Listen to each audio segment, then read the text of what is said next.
Обзерахимыз коллегаша яхахзиукшез хымыз апхепе акпе квартал хазиштом пысит мяст убри мясыз квартал агана хала усворошцо район корчо ахадасфер друвати бзеена атаго заша убри анпе усвора халагу. Регламент шоков друвает 10 минут на одного руководителя. Это первый вопрос подведения итогов первого квартала 2023 года. Потом в рамках второго вопроса разное, тоже кое-что из актуальных проблем обсудим. Слово предоставляется главе Гальского района Константину Эдуардовичу Пиле. Да, если позволите, начну по работе оперативного штаба по борьбе с незаконной добычей криптовалюты. За 2023 год было проведено за первый квартал 2 оперативных совещания, и изъято было 48 аппаратов по добыче криптовалюты. Из них 41 аппарат был рабочий, 7 было нерабочих. Это не в массово стояли в одном месте, это было по 2, по 3 вот у людей на дому. Работа по размещению, подключению продолжается в таком же оперативном режиме. Задолженность по электроэнергии. За январь-март 2023 года начислено 32 миллиона рублей 853 тысячи. Оплачено 6 миллионов 548 тысяч рублей, что составило 19,9%. Из них юридических лицами оплачено 1 миллион 380 тысяч рублей, это составило 71%. Физическими лицами оплачено 5 миллионов 168 тысяч, что составило 16,7%. Это лучший показатель пока в республике. Мало, работу будем продолжать. По сравнению с 2022 годом юрлицы оплачивали 889 тысяч, вот у нас мы подняли до 1 миллиона 380. Сезонная нагрузка потребления электроэнергии в Гальском районе снижена по сравнению с 2022 годом. Было 32 миллиона киловатт-часов за первый квартал, за 2023 год у нас 27 миллионов киловатт потребления. Это есть и объективные причины, и субъективные. Мы провели ряд работ, заменили уличное освещение на энергосберегающее, которое позволило еще снизить нагрузку. Ну и ряд таких работ. Проводимые работы в администрации Гальской района за первый квартал. На данный момент проводится реконструкция и благоустройство Центрального парка. Объем финансирования 5 миллионов 5 тысяч. Строительство происходит именно в данный момент. Строительство мини-футбольного поля, которого ранее не было в районе. Объем финансирования 4 миллиона 957 тысяч рублей. Для управления сельского хозяйства в первом квартале был приобретен мини-трактор. Мини считается, что это средняя суммой 1 миллион 700 тысяч. Деньги уже отправлены, и на днях он будет уже у нас на границе. Будем уже думать о перевозке. Также в районе проводится строительство детской площадки. При поддержке президента мы смогли отремонтировать проселочную дорогу протяженностью 9 километров. Очень тяжело было работать, 9 километров, это был старый, рыхлый, разбитый асфальт. Нужно было сначала поднять старые куски асфальта, разрыхлить, подсыпать. Но все работы мы справились. Я, Аслан Георгиевич, вам, по-моему, докладывал об этом. Говорю для всех. Так, во втором городском парке начаты работы по благоустройству и замене лавочек и мусорных урн. Совершается работа по инвентаризации жилищного фонда, многоквартирных домов и частных домовладений. Практически все уже обошли, все данные, сейчас просто мы аккумулируем уже в один документ. А также проводим инвентаризацию зданий и сооружений. Это немного затратней, потому что здание и сооружение надо оценить, надо схему, это все стоит денег немалых. Мы смогли 3 здания произвести оценку, поставить на баланс. Это ряд зданий, не буду тут озвучивать. Планируются работы по реконструкции мемориала славы. У нас в очень плачевном состоянии. Рассчитываем на поддержку руководства. Также рассчитываем на поддержку руководства по ремонту опоры центрального моста. Там подмыло мост, прямо центральный, где администрации, в тяжелом состоянии. Я буду обращаться. Да, конечно. И также берегоукрепительные сооружения. Все остальное теперь у меня такая, как статистика, я могу озвучить численность населения, количество дошкольных учреждений, 7 детских садов в Гальском районе, 19 школ, учителей 548, медучреждений у нас 11 в районе, медработников 93. Криминогенная обстановка. За первый квартал зарегистрировано 14 преступлений, нарушений ПДД 1097. Простите, прямо стахановский труд у наших сотрудников ГАИ, но это все равно дает эффект. Я немного против этого всего. У нас на въезде стоит шлагбаум, останавливают машины все подряд. Нужно было как-то немножко это делать по-другому, о чем мы ведем диалог и с управлением внутренних дел района. Число вынесенных решений приговоров Галицким районным судом 39.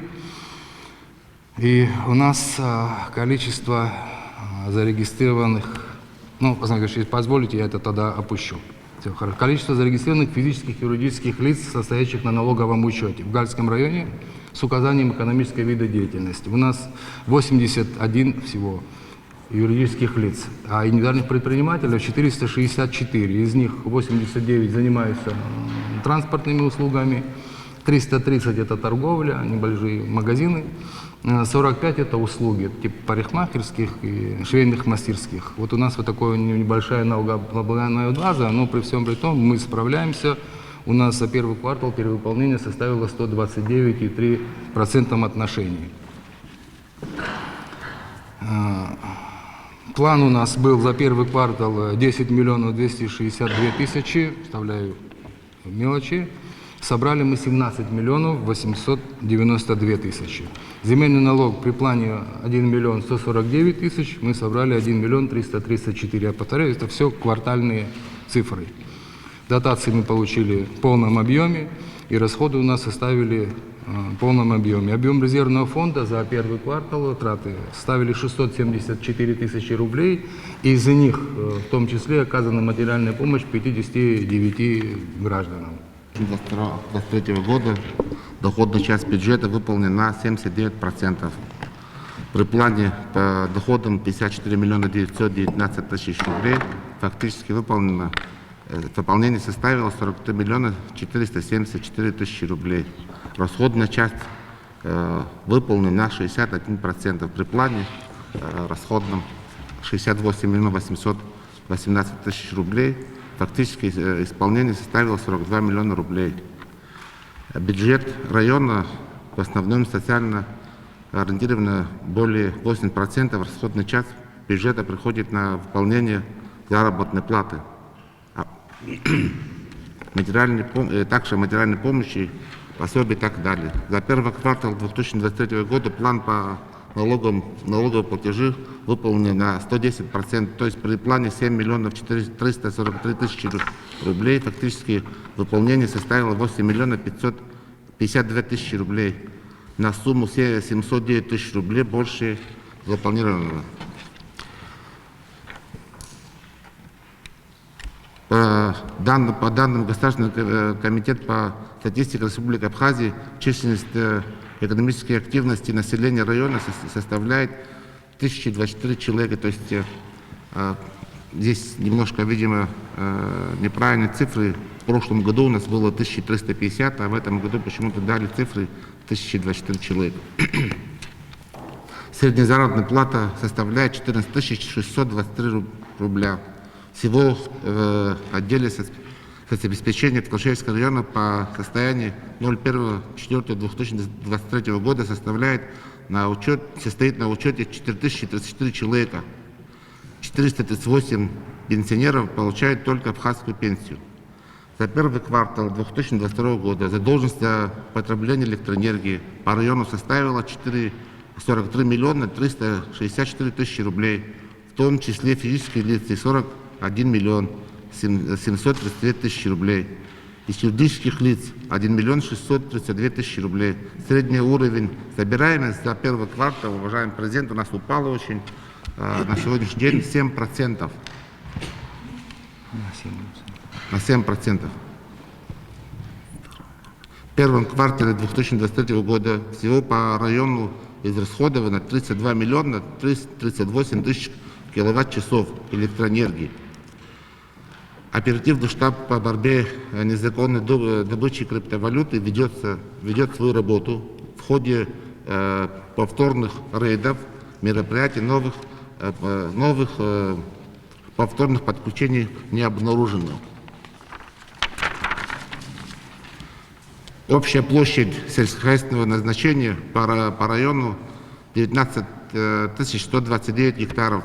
В первом квартале 2023 года выделено в аренду земель по сельскохозяйственному назначению 28 гектаров. По целевой программе развития сельского хозяйства в 2023 году по Аткарчевскому району одобрено 8 проектов на общую сумму 4 миллиона рублей. Всего по инвестпрограмме 23-25 по Аткарчевскому району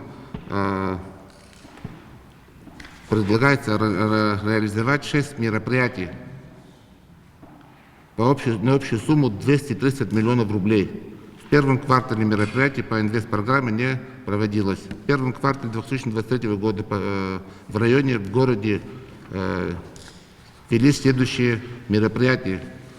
Продолжается работа по реконструкции Аткарчевского рынка, идет работа по реконструкции улицы Шевгенова, ведется работа по замене кровли многоквартирного жилого дома по улице Горького, перспективы благоустройства детского парка по улице Свободы, реконструкция улицы Апсилов, замена кровли Дворца культуры имени Гулия, замена кровли многоквартирного жилого дома по проспекту Ардзенба, реконструкция футбольного поля.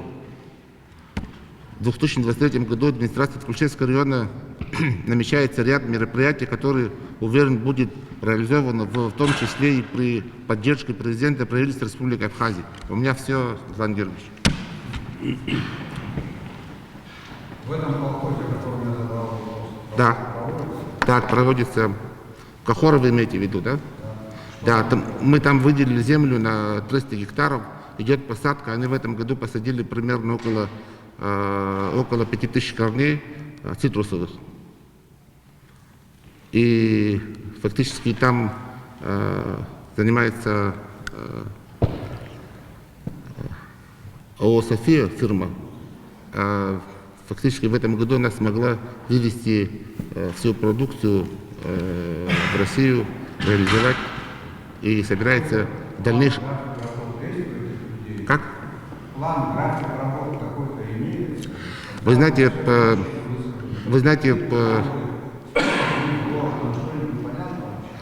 знаете, вот сейчас мы должны с ней встретиться, она должна предложить план действий в будущем. То есть пока у меня фактически таких нет, но она планирует, насколько я знаю, какой-то цех переработки мандарины, в общем. То есть такие работы она планирует, но у нас пока таких точных информаций нет, но мы обязательно... Мы выделили 300 гектаров, да. Сколько земли обработано уже? На каком Там позапрошлом году мы выделили еще 200 гектаров. Вот. Но там полезная часть примерно еще остается примерно 200 гектаров, а остальное все там уже превратилось не в годность. В общем, нужно обрабатывать и... На сегодняшний день сколько обработано? 500 гектаров. Как 300 медалей, 200 позапрошлом году выделили, там выращивают клубнику, голубику на 200 гектаров. Сейчас я говорю за совхоз, за ООО «София». София 300 гектаров. И сколько из них обрабатывалось? А конкретно не могу сказать, насколько я уже обработал, но я знаю точно, что они посадили в этом году около 10 тысяч корней. Сколько? 10 тысяч корней. От 5 до 10 тысяч корней посадили. А по голубике что? А по другим, вы имеете в виду голубика? 8 гектаров голубика посажено, и остальное это цитрусовые. Там они есть? Да, там есть, конечно. Да. А кто занимается? АО «Илана», по-моему, если я не ошибаюсь. А у тебя, Константин Иванович, Голубика уже посадки завершаются, Иван Георгиевич. Они фактически закончили из всего 200 гектаров их выделенным, они 20 гектаров они завершили. Но очень трудоемкая работа была, это мелиоративные работы надо было делать, обрабатывать землю, удобрять, привезли торф, они очень большую работу сделали, накрыли пленку. Урожай в этом году будет уже что-то первое что-то будет, потому что они привезли уже не семенами, а саженцами, они саженцы сажают. Ну какой-то пробный будет, да. Урожай в объеме не будет, пробный будет уже пока. Вообще 3 года. 3 года выход на объемы. При плане 34 миллиона 665 тысяч рублей выполнено на 16 миллионов 941 тысяча рублей, что составляет 48%. То есть годовой план недовыполнен на 17 миллионов 723 тысячи рублей. В первом квартале прошлого года выполнение составило 37 миллионов 791 тысячу рублей. Налог на прибыль.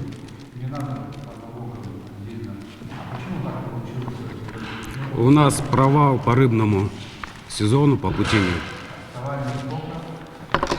Ну, в цифрах?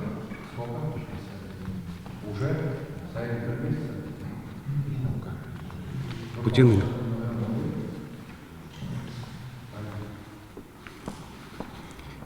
Расходная часть бюджета. При плане 71 миллионов 656 тысяч рублей выполнено на 51 миллион 626 и 1 тысяча рублей, то есть на 72%. Да. Да. Энергетика. За первый квартал 2023 года за пользование электроэнергией по физлицам и юрлицам начислено 78 миллионов 753 тысячи рублей. Оплачено из них 6 миллионов 715 тысяч рублей, что составляет 8,5%. Нет у меня сейчас этих данных. За первый квартал 2022 года было оплачено 47 миллионов.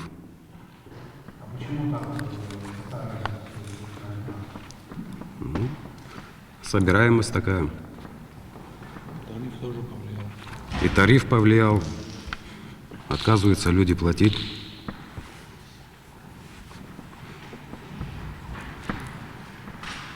По физлицам начислено 73 миллиона, оплачено 3 миллиона. Значит, задолженность составляет 69 миллионов 500 тысяч. По юрлицам начислено 5 миллионов 746 тысяч, оплачено 3 миллиона 291 тысяча рублей, что составляет 57%.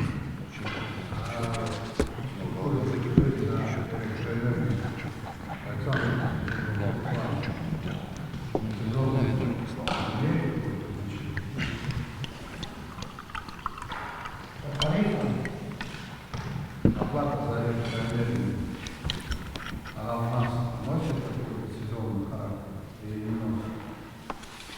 По тем цифрам, которые есть, они вообще показывают какой сезонности совершенно.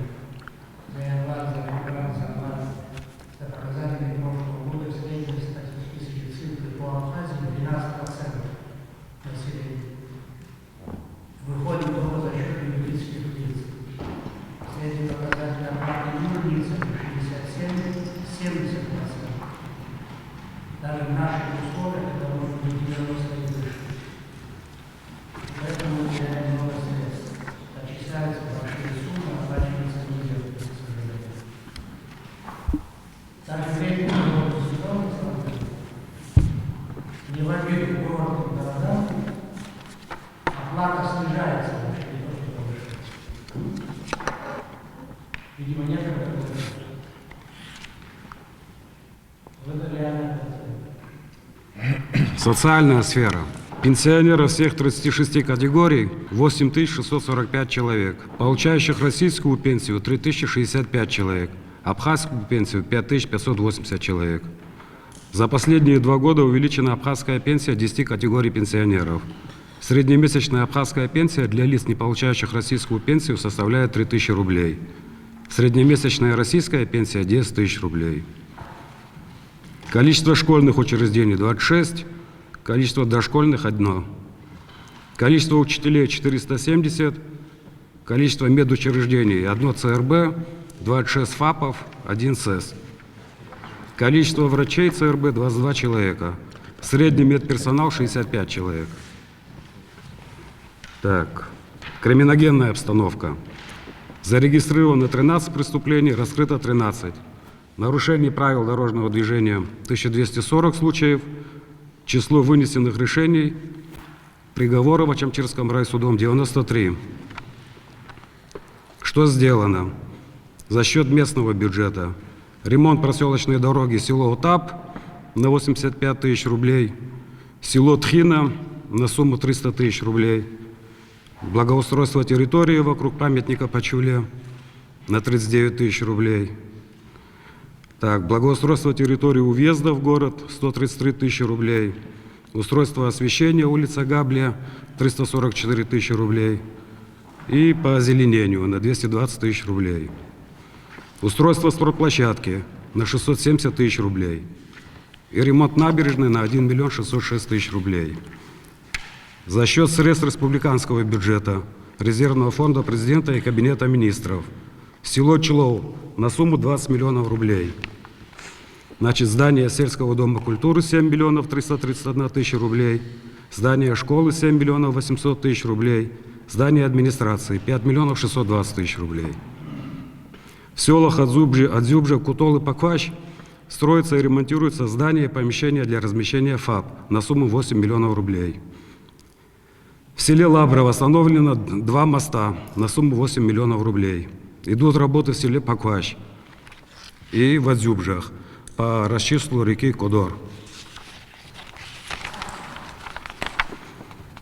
Так, ну и по землям. По туризму. Значит, число коллективных средств размещения 5. Из них ООО «Эвкалиптовая роща» 500 койко-мест, Самшит 36 койко-мест, Золотое руно 600 койко-мест. И ООО «СП Хелс» 28 койко-мест. Школа борьбы и бокса 80 койко-мест. Число частых средств размещения 13, койко-мест 67. Все?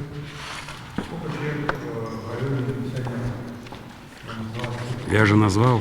Сейчас. 8645 человек. Работающих граждан? Так, я это не назвал. Значит, численность экономически активного населения 2440 человек, трудоустроенного населения 15 400 человек, работников бюджетной сферы 1250 человек. Нет, это трудоспособного населения. А работает 1250 в бюджетной сфере. 1250. Да.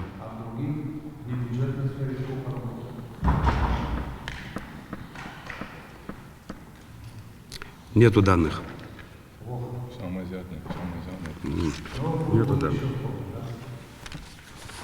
Но у меня есть данные по зарегистрированным физлицам, их 319, которые платят налоги и занимаются торговлей.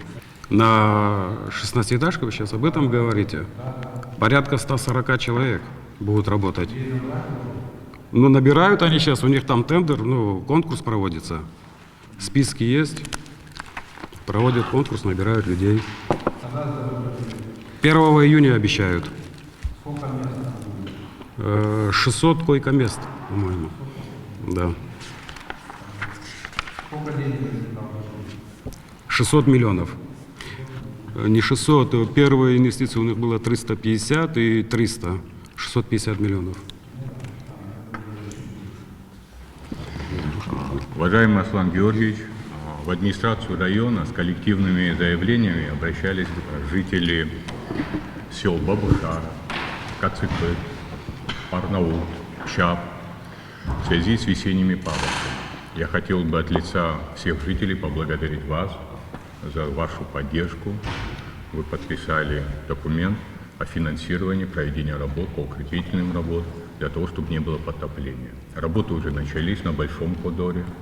Я думаю, в скором будущем начнут и в Арнауте, и Малая Скурча.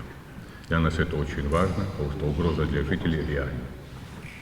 Позвольте перейти уже к работной части.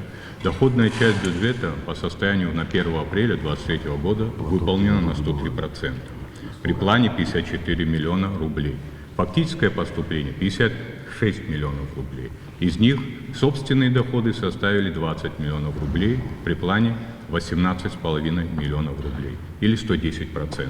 По сравнению с аналогичным периодом 2022 года, поступление собственных доходов увеличилось на 2,5 миллиона рублей, или 13%.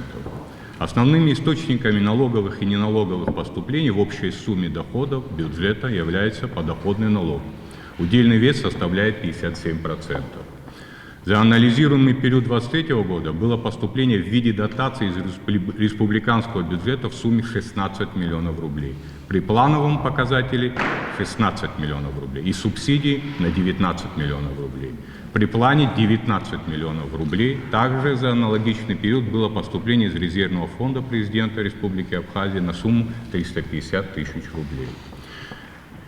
Если мне память не изменяет, в 2022 году было потопление жителей, и вы оказали поддержку 5 семьям по 70 тысяч рублей. Это уже в январе месяце этого года. Расходная часть бюджета за данный период выполнена на 96%, при плане 62 миллиона рублей.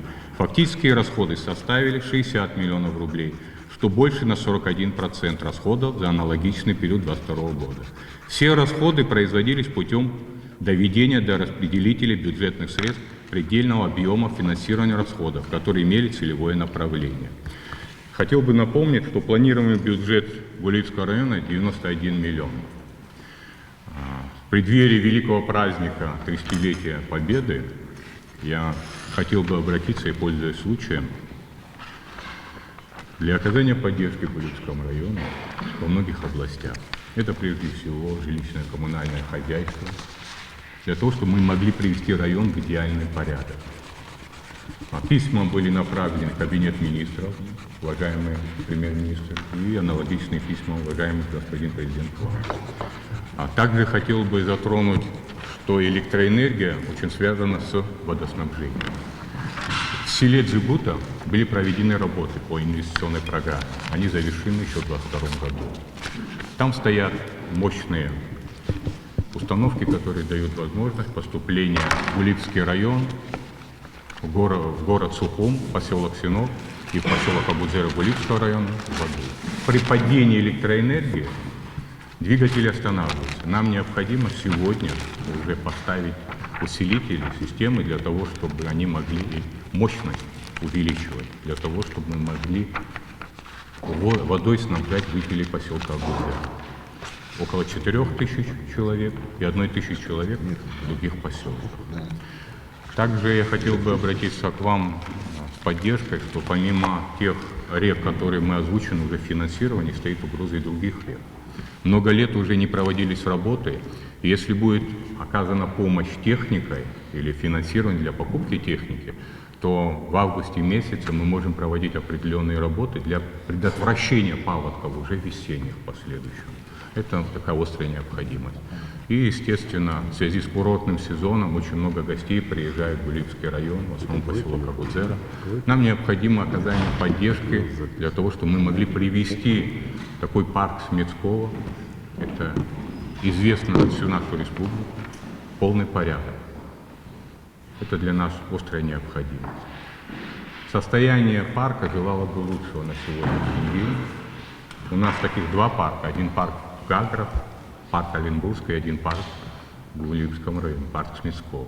И я, пользуясь случаем, хотел бы обратиться к вам за поддержкой именно в этом плане. Много, конечно, вызовов у нас. Я бы не хотел сегодня все озвучивать. Я подготовил письмо на ваше имя, где полностью все выразил, все необходимые вызовы сегодняшний день на Гулиевском районе. Хотел бы также уделить внимание, вы особое внимание уделяете Министерству обороны за последнее время, но надо было бы нам еще обратить внимание на поселок Абудзера, там военный госпиталь. Он требует пристального внимания не только для военных людей, но и для гражданского населения. Необходимо привести в полный порядок. Затраты небольшие, я не говорю о полном ремонте. Он потребуется около 1 миллиарда рублей сегодня в бюджете Республики Абхазия. Таких средств, к сожалению, нету, чтобы мы могли всецело выделить на восстановление госпиталя. Но провести ремонты определенные нам необходимо, потому что люди приходят за оказанием медицинской помощи. В Гулиевском районе 18 тысяч человек. Занято в сфере работы около 2000 человек. Но есть еще официально 2000 человек. Но есть еще такое понятие, как самозанятость. Около 10 тысяч человек. Это сельское хозяйство. Я хотел бы уделить особое внимание сельскому хозяйству. Много десятков лет Гулиевский район славился цитрусоводчеством. Сегодня один из крупных хозяйств – это ООО «София». На сегодняшний день 92 гектара под многолетней культурой уншушера количества. С января месяца сразу после сбора приступили к работам сельскохозяйственным. Проходит обрезка, обкопка. К сожалению, сегодня посадок нет, потому что все силы финансовые вкладываются в восстановление плантаций. И большая разреженность земель.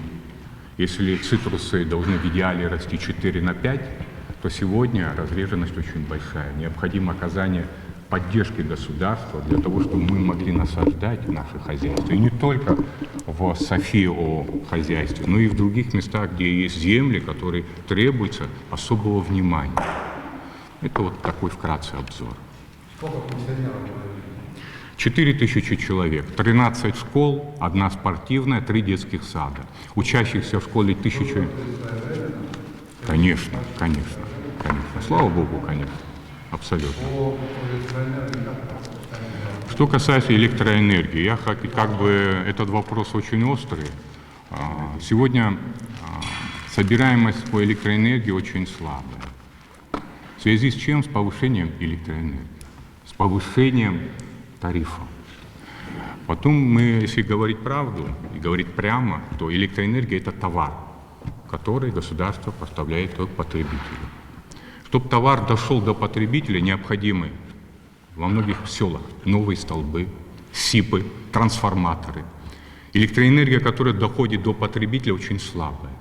И сегодня требовать от человека оплаты, если будем говорить по справедливости, необходимо товар качественный поставлять. Вот и есть и такая проблема. Благодарю за вопрос.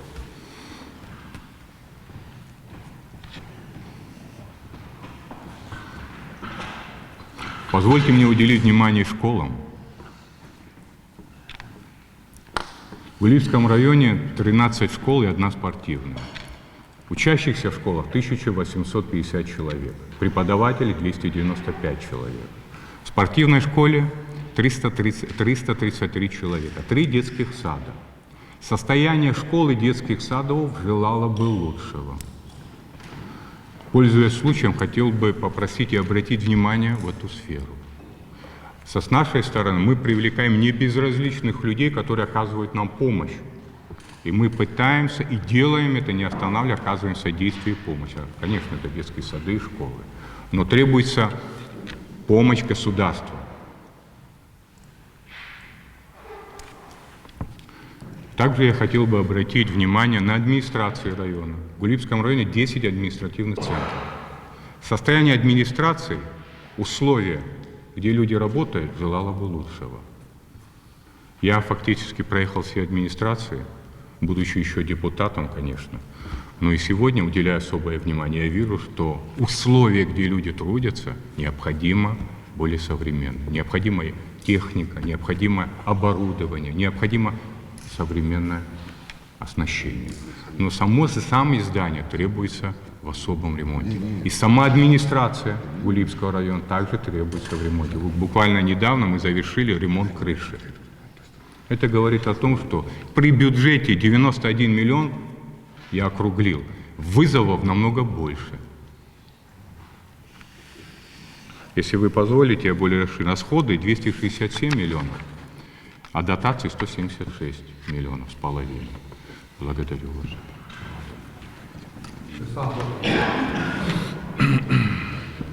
Уважаемый Александр Юрьевич, уважаемый Александр Зарубинский, коллеги. Меня слышно вообще сейчас? Да, конечно. Как и ранее докладывали, имеется в виду количество населения, цифра она остается прежней, если брать официальную статистику, 65 тысяч, но мы свою работу строим из расчета, что у нас в городе проживает порядка 75 тысяч человек, из которых пенсионеров 11 400, из которых 8 400 получают российскую пенсию в том числе. Активное население, трудоспособное население 38,5 тысяч. Занятых как в бюджетной сфере, так и в других отраслях, имеется в виду, да, в юридических лицах, значит, порядка 19 700 человек. Получается, что у нас на предприятиях работает 8 130, а остальные, вот можно сказать, работают в рамках, значит, местной администрации у нас или в наших муниципальных учреждениях, муниципальных унитарных предприятиях. У нас порядка 4200 человек занято по администрации города Сухум. Значит, если мы добавим к этой цифре занятости индивидуальных предпринимателей, которых зарегистрированных 3800, там с копейками 26, то у нас по занятости будет картина такая: 62, ну, почти 63% занятости. Значит, средняя заработная плата по городу Сухум, но она колеблется уже между 17 и 18 тысячами последние, ну, практически весь прошлый год.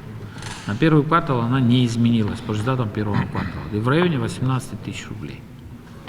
Что касается, если позволите, я к бюджетным показателям перейду. Плановый показатель за первый квартал 2023 года по поступлению в местный бюджет города Сухум составлял 309 миллионов 313 тысяч рублей. Поступило 327 миллионов 834 тысячи. Исполнение 106%. То есть идем с увеличением 18 миллионов плюсом по отношению показателей этого года. Что касается разницы с показателями прошлого года, разница составляет 59 миллионов рублей. Вот если нужна будет какая-то расшифровка, мы, в принципе, по всем налоговым показателям идем хорошо. По земельному налогу, который нас всех беспокоит, с теми, ну, в общем, как сказать правильнее, да, взиманием тех налогов, которые раньше не были, то 135% у нас исполнение по земельному налогу, ну и все остальные, по большому счету, не менее 100%. Поэтому результат такой, Руслан Георгиевич. Есть один момент, мы пока, ну, нет у нас никаких таких предприятий или каких-то других показателей, что повлияло бы на показатели апреля месяца. Плановый показатель у нас в апреле 87 миллионов рублей. В этом году, в апреле месяце, мы уже пришли к 165 миллионам поступления.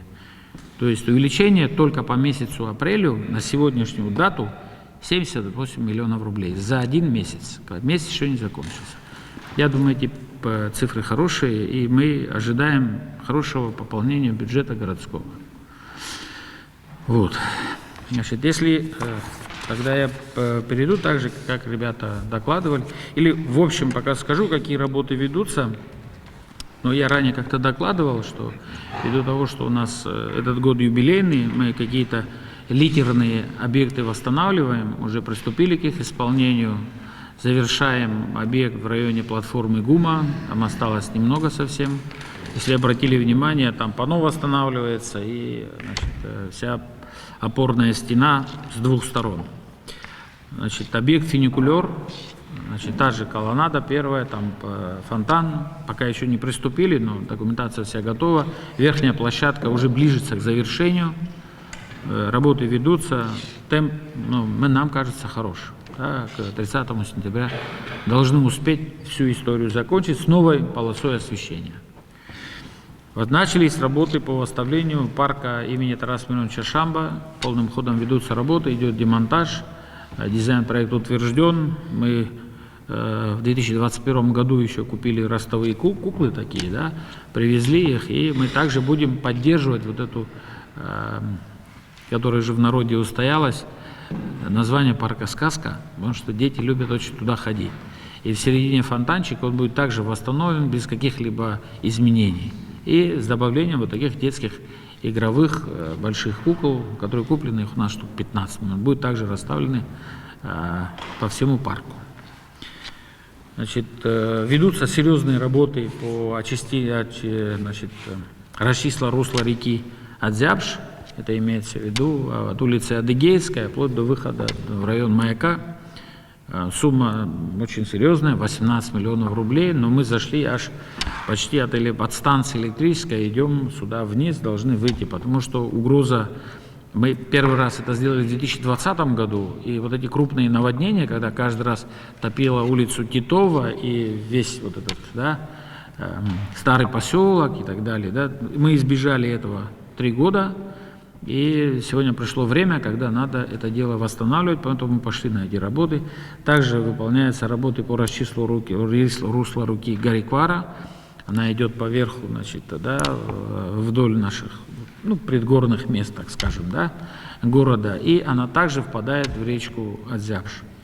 Там уже завершаются работы, там без малого 10 миллионов рублей. Вот такие 2 крупных мероприятия мы за счет собственных средств их реализовываем. Значит, мы провели масштабные работы.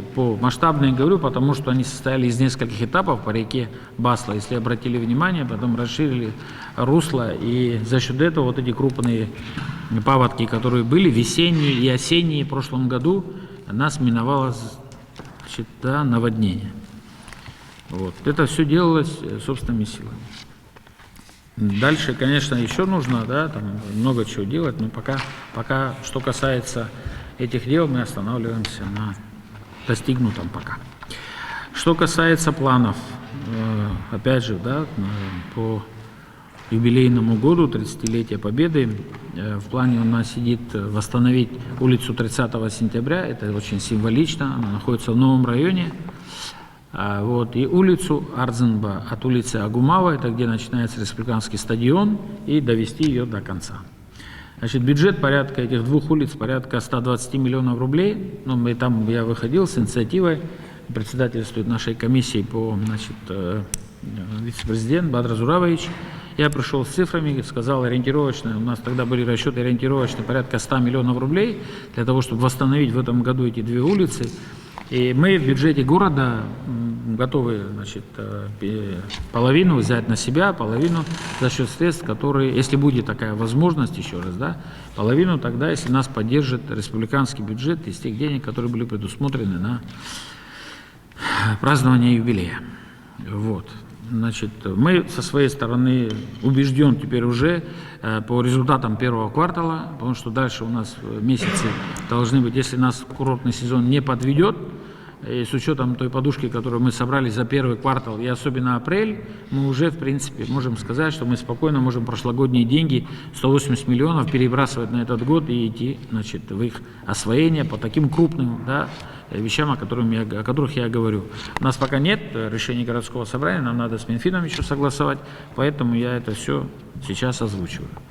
Значит, мы в этом году построим 12 новых детских площадок, они у нас заложены.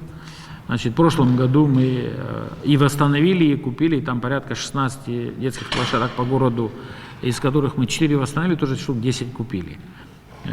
Восстанавливаем остановочные комплексы, кто заметил, в городе они есть такие, не буду их перечислять, но мы в плане в этом году 10-12 остановок, особенно по центральной части города, было ваше задание, Министерство культуры, Министерство экономики нас еще, значит, озадачило своим письмом в том плане, что республиканские дороги, кстати, которые к нам, к городу, не относятся, вот, мы это дело вдоль дорог, значит, это касается и обрезки деревьев, это касается освещения, это касается восстановления остановочных комплексов. Мы это дело, ну, постараемся решить до начала сезона, но если будет июль месяц, сильно не наказывайте, пожалуйста, да?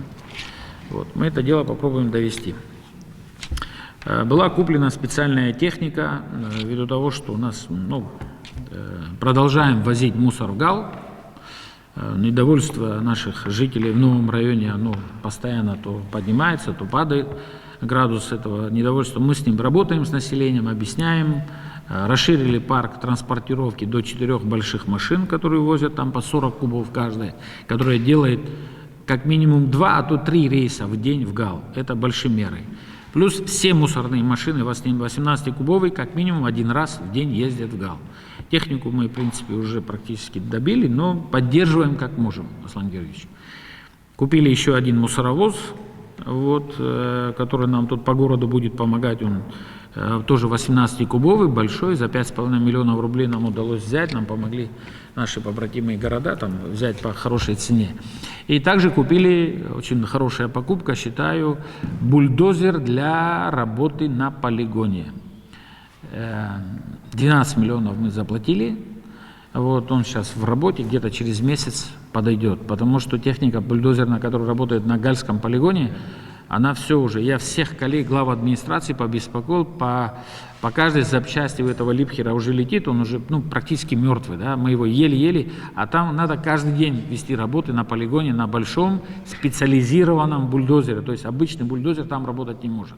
То есть это специальный бульдозер для работы на полигоне. И нам удалось в этом году, мы купили такой бульдозер, и он прибудет в Абхазию вот скоро, через месяц. Вот. Ну, это так, по покупкам и так далее. Да. Что касается электроэнергетики, да, перейду, если будут вопросы, потом скажете. Значит, что касается электроэнергии, за квартал 2022 года полезный отпуск на город Сухум составил 211 239 киловатт-часов. 211 239, почему миллионы? Не, я не думаю, что это миллионы. Это тысячи. Это тысячи. Почему миллионы? Здесь 1000, это миллион. Ну, хорошо. Ну, во всяком случае, мы с минусом идем в этом квартале 166. Ну, мне почему-то 1000 так давали на видео. Может, я, наверное, неправильно считаю. Не научился пока. За квартал города Сухум. Да.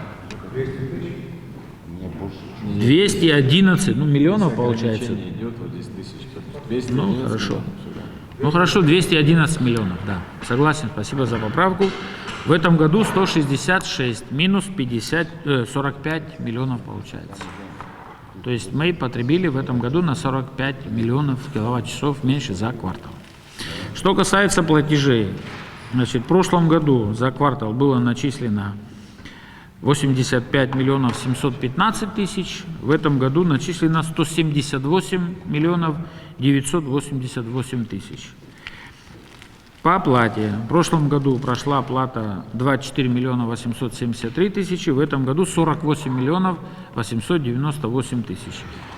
Процент собираемости не вырос. Он как раз в это время, вот здесь насчет не вырос, но и не уменьшился. Он находится в районе 29% с копейками, мы считаем 30%. Вот. Но по городу Сухум у нас цифра 38% годовая. По прошлому году до начала поднятия тарифов и так далее. Надеюсь, что мы эту тенденцию хотя бы сохраним, наверное, может быть, усилимся, потому что счетчики контроля учета устанавливаются по городу, там порядка 7 тысяч уже. Вот. И дальше вроде бы должна эта программа продолжиться, поэтому вот картина такая. То есть в сторону уменьшения не спустились, но и роста, если брать процентное соотношение, в квартальном разрезе она не изменилась. Если по всей стране до 100 тысяч юридических лиц должны иметь все приборы, а имели только около 19 тысяч. Если это случится, в том числе частично за наши средства, мы будем говорить совершенно о других показателях. Сколько приборов установлено в этом году в городе? В этом году за квартал? Да. Ну, за квартал где-то около 1000, не больше. Потому что последняя, да, потому что на последний, прям конечный декабрь мы снимали информацию, было около 6. Да. Как? Всего около 7 тысяч. Около 7 тысяч, да. Нет, 7 тысяч по городу. Да. В этом году сколько установлено? По городу вы спрашиваете? Я говорю, около 1000, без малого, да. Около 1000. Да? Да, 3 улицы. Но в прошлом году тоже отработали 4-й квартал. Ребята, вот эти цифры, то, что я называю, в принципе, они дали себе. Но там есть разница, знаете.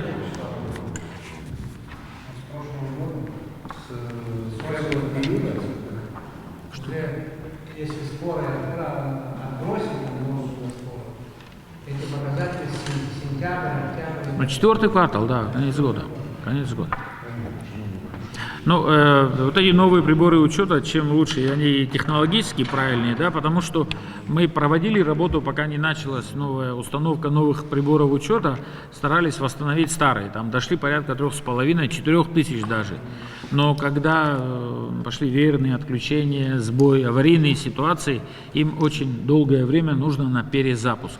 Это имеется в виду старого поколения приборы учета, им сутки нужно, он уже включился, свет дает, но он не запускается, ему сутки нужны на перезапуск, Аслан Георгиевич. Это не мои слова, А современные эту историю учитывают, и они прямо после перезапуска дальше начинают читать, у них там блок памяти и все остальное сделано, в всяком случае так нам специалисты говорят.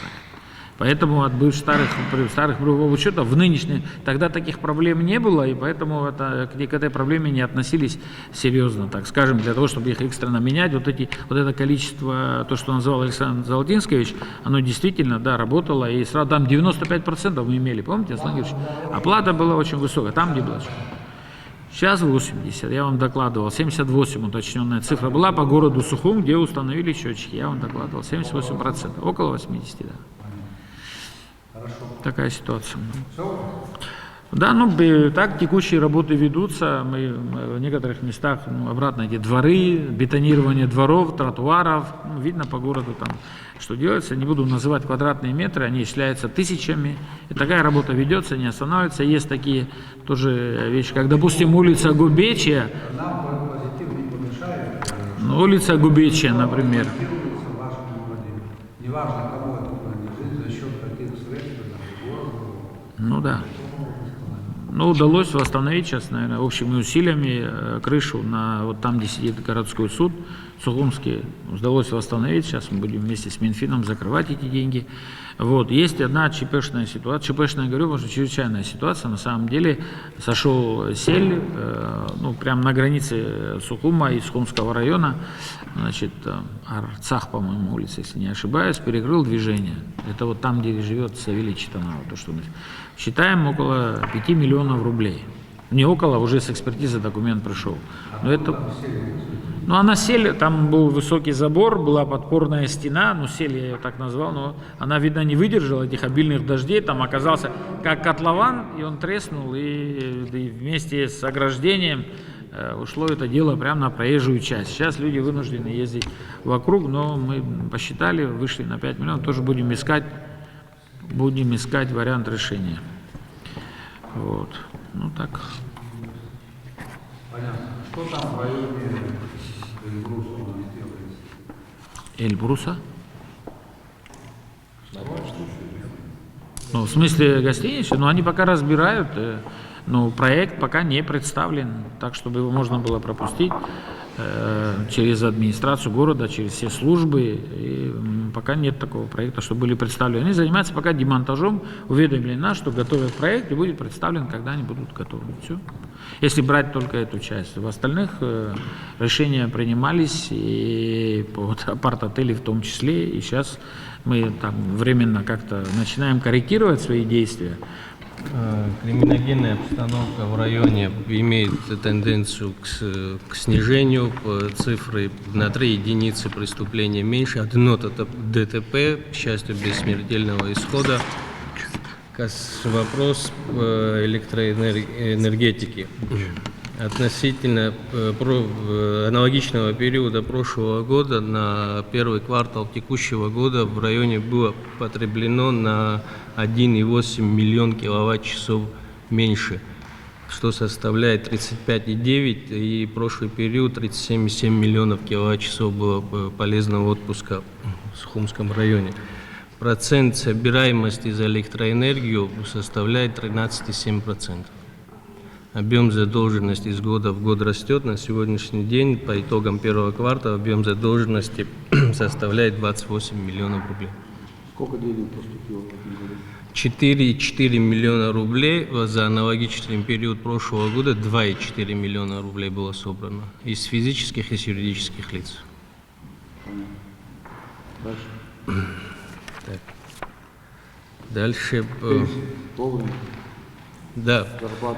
Да, количество пенсионеров в районе 2645 человек, 10 школ, Количество учащихся 474 человека у нас учатся в школах. К сожалению, наши школы все малокомплектные. Число трудоспособного населения 6669 человек. К сожалению, цифры по занятости на сегодняшний день у меня некорректны, ввиду того, что не все организации сдали отчетные балансы за первый квартал. По итогам прошлого года число занятых и в госсекторе, и в частном секторе составляли 863 человека. Из общего числа 6669 трудоспособной части населения. Что касается индивидуальных предпринимателей, юридических лиц, состоящих на налоговом учете в МНС по Сухумскому району, 170 юридических лиц зарегистрировано и 478 индивидуальных предпринимателей, которые занимаются различного рода деятельностью, и исходя из чего формируется вообще доходная часть бюджета Сухумского района. За прошедший период на разрешение различного рода инфраструктурных вопросов из бюджета района было выделено 14,6 миллионов рублей. Это водопроводы, линии электропередач. Мы также активно готовимся к празднованию 30-летия нашей победы. Памятники приводим, я вам докладывал, идет активная фаза строительства памятников Серейшера. Я надеюсь, что мы к празднику достойно сможем встретить и закончим эти работы.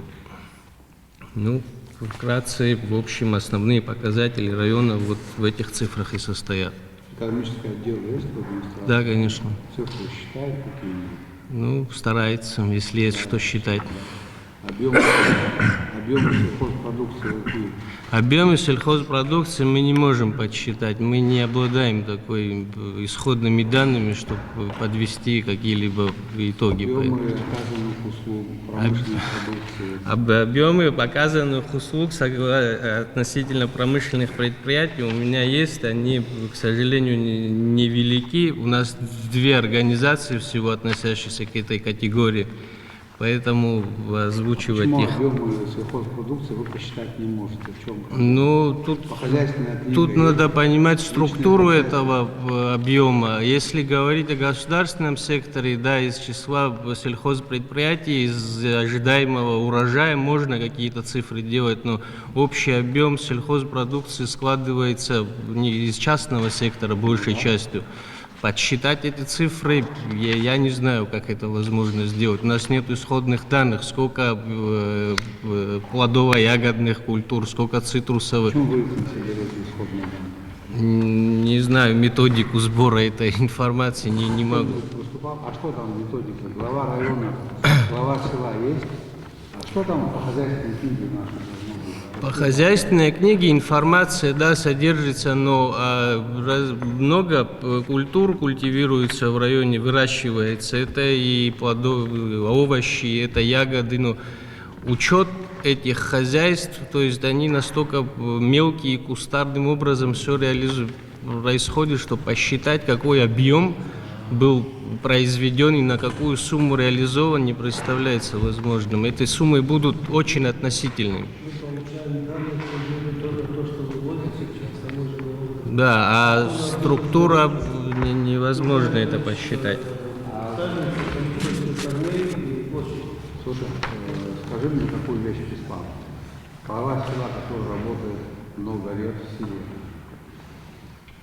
мы его обязываем какие данные или нет? Глава села знает, сколько мы выращиваем здесь цитрусовых хозяйств, сколько мы храним. Ну я же не говорю, сколько выращивается укропа, сколько выращивается конопли. Это не обязательно. Цитрусовые многолетние культуры. По цитрусам возможно, да. У кого какие-то плантации могут быть, еще что-то. Неужели это не интересно знать? Главный сел знает. А если главный сел знает, тогда почему это не должен знать глава? Они... Главный сел знает? Я сомневаюсь, что в большей степени корректные цифры известны. По цитрусам, да, потому что есть старые данные. По цитрусам можно будет определить объем. По основным культурам хотя бы сельскохозяйственные районы, если вы этого не будете знать, это же не так сложно. Это приблизительная информация есть, да, но просто для отчетности это будет некорректно. Принял замечание.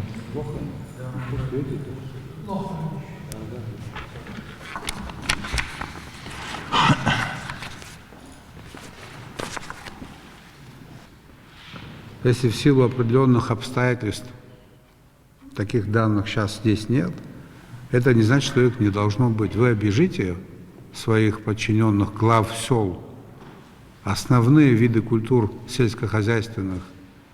Мы же знаем примерно, что у нас растет, какие новые культуры появились и где они появились. С учетом личных подсобных хозяйств. Эти цифры надо, если их нет, это не значит, что их никогда не должно быть. Они должны у вас быть. Тем самым вы будете знать и количество людей самозанятых. У нас, за исключением города Сухум, сейчас пойдем в Западную Абхазию, докладывать будут руководители районов, везде тяжелая обстановка. Пенсионеров в разы больше, чем тех, кто работает. Но для того, чтобы спрогнозировать завтрашний день, для того, чтобы спрогнозировать, какие точки у нас могут быть самыми проблемными, исходные данные у нас должны быть или нет? Вот сейчас, на этом этапе совещания, очевидно, что Гулибский район у нас стал водоразделом. Гулибский район, там, где прибыль появилась, не прибыль, а бюджет выполнен. Восточные районы не выполнены бюджеты. И все это носит объективный характер. От востока на запад, в востоке ситуация тяжелейшая. Это при том, что восточные районы Абхазии занимают большую часть территории Абхазии, чем западные. Или я что-то путаю? Это же глава района или глава села, он видит картину или района, или села. А мы с вами должны же видеть картину в целом. Какая у нас картина в целом и что у нас происходит. Вот что такое отсутствие людей. Там, где люди, там какая-то жизнь. Неважно, какого цвета эти люди, черные, желтые, белые, и какой паспорт они носят. Там, где есть люди, там, где они работают, там жизнь. Поэтому, уважаемые главы, дорогие коллеги, уважаемые, люди, которые отвечают за все в районе, имущество, которым вы там располагаете, территории, население не такое большое, чтобы эти цифры не знать. Тем более вы уже работаете много лет все. И ни один вопрос я не задаю, который выходит за рамки компетенции вашей. Знаю, не знаю, забыл, есть, нету. С этим надо заканчивать. Сзади дышат те, которые говорят, что знают, в затылок дышат. Я не уверен, что они знают, но дышат уже. Это к тому, чтобы мы в этом смысле были более подготовлены. Ничего тут сложного нет. Иначе неправильная информация исходная приведет к неправильным решениям с соответствующими тяжелыми последствиями. Афон, прошу. Ну и чуть-чуть хотел бы так это ввести так, да, в курс дела. У нас, допустим, в отличие от районов других, да, в городе Новый Афон, мы город в районном подчинении. У нас как бы, да, соотношение данных, которые, ну, и спрашивает согласно данного отчета, да, ну, процентов, наверное, 70-75 это районного масштаба. Поэтому у нас возможность предоставить таких данных, ну, где-то, может, 30%, около того. Там бюджет формируется в районном формате. Как бы у нас есть там начислено, например, за отчетный период, допустим, в данном случае 285. Да. Ну да, тут как бы, ну, ввиду того, что как бы это город в районном подчинении. Поэтому чуть-чуть как бы это полнота как бы данных, она зависит еще, допустим, по Афону. Некоторые данные, если взять по вопросу пенсионеров, они идут, допустим, Афон и ближайшие два села, Анхуа, например, и Псырцха. Такие данные. Общее количество там порядка 850 человек. Сказать конкретно, сколько в Афоне, ну, таких данных, ну, у нас сложно их получить, если вот ходить не будешь считать. Данные, например, еще по электроэнергии. У нас нету там отделов, которые, да, там начисляют, рассчитывают. У нас есть контролер, который собирает, взимает деньги. Это, опять же, Приморская отчасти, Афон, Анхуап, Сырцха. Конкретно выделено данных, сколько там по Афону, таких, к сожалению, данных при желании даже сложно получить. Если сами как-то, не знаю, так по мере того, что вокруг происходит, там, именно там на территории Афона, количество там работающих при администрации, количество там школ, какое количество работает в школе преподавателей, такие данные можем давать. Тогда тут как-то вот так начислено, допустим, за квартал первого отчетного периода 2 285 000 рублей. Уплачено за этот период 1 560 000. Но это в большей части, в большей степени это первый квартал. Периодически, регулярно всегда так выходит с нарастанием. Я думаю, во втором, в третьем квартале эта ситуация обязательно изменится. Сейчас как бы люди мало работают, поэтому такая разница. Из вопросов родившихся за отчетный период 4, умерших 11, количество выписанных 8, количество прописанных 14, количество зарегистрированных по месту время пребывания 76, численность занятого населения в государственном секторе 220, средняя заработная плата 14,5 тысяч рублей. Количество дошкольных учреждений 1, количество учеников 403, количество детских садов 1, 89 детей в садике, там порядка 20 человек трудоустроены, в школе 60 человек трудоустроены. Медицинские учреждения, поликлиника 1, порядка 25 человек работает. Преступление зарегистрировано 1, раскрыто. Правил дорожного движения, нарушение 1 за отчетный период. Юридических лиц в городе Новый Афон зарегистрировано 25, физических лиц порядка 600. Да, индивидуальных предпринимателей, да, порядка 600. 38 тысяч, 22 год 626 человек, квартальный 23 года 38 646. Это на 20 человек увеличение населения Гудаутского района. Школьный трудоспособный возраст 23 879, пенсионный возраст 4 090.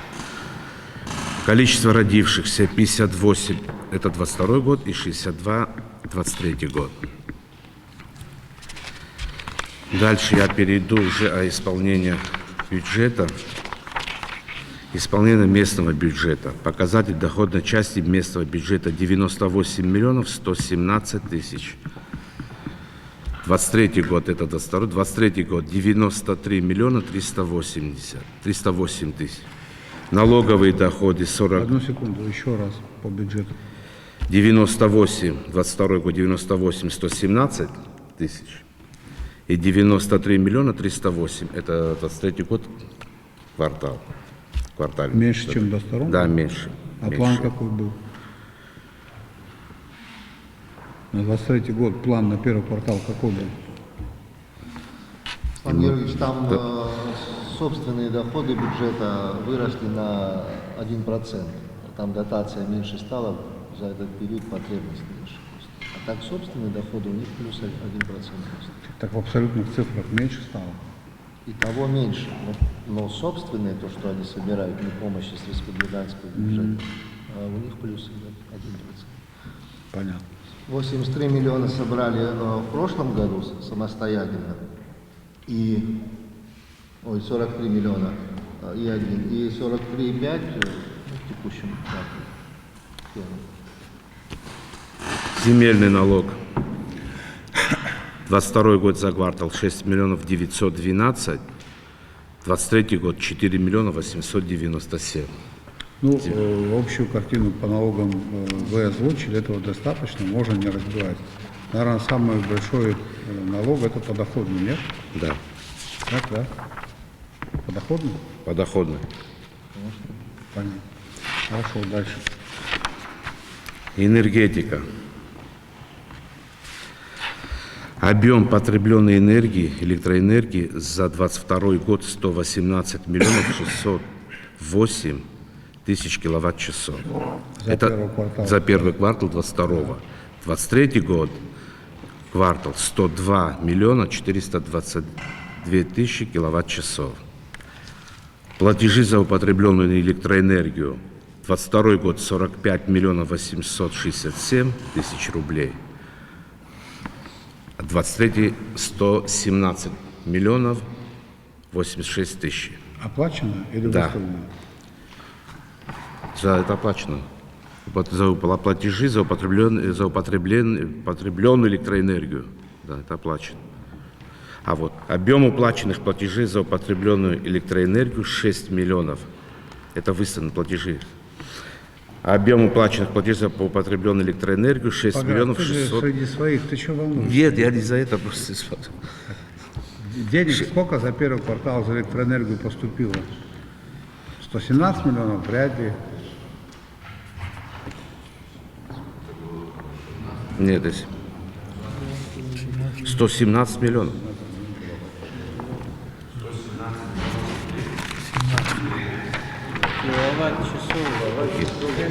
Это киловатт-часов.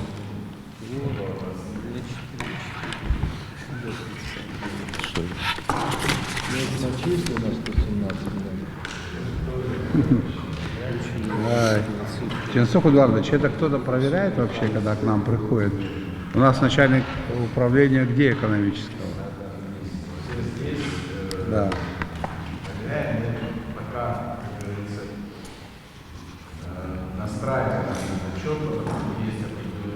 Ченцов Эдуардович, скоро выборы. Пока мы отчетность настраиваем, уже выборы подойдут новые. Нет, а да, это судя по темпам, как мы это настраиваем. Да, да, с выбором может быть настроено.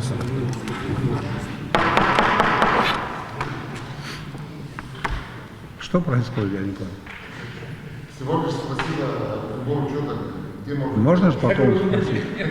Потом же можно спросить после совещания. Ну, здесь небольшая путаница, Баграт. Платежи за потребленную электроэнергию. Видимо, это не платежи, а вот сумма за потребленную электроэнергию. Объем уплаченных платежей первый квартал 6 миллионов, сейчас 17 миллионов. Ну, ты ошибся всего в 10 раз. В условиях нашей реальности это допустимая ошибка. Ничего страшного я не вижу. Да, продолжай дальше. Ченсухбей, а вот эти совещания, о которых мы говорили с главами, так называемые совещания, которые вы должны были проводить, они вообще проводятся?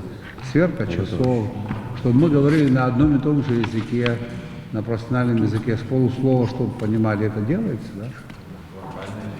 Ну, хорошо, понятно. Продолжаем. Криминогенная обстановка. Число зарегистрированных преступлений 22 года за квартал 22. 23 год 17 за квартал. Судебных 40. Так. Раскрыто сколько? Зарегистрированных столько? Раскрыто сколько?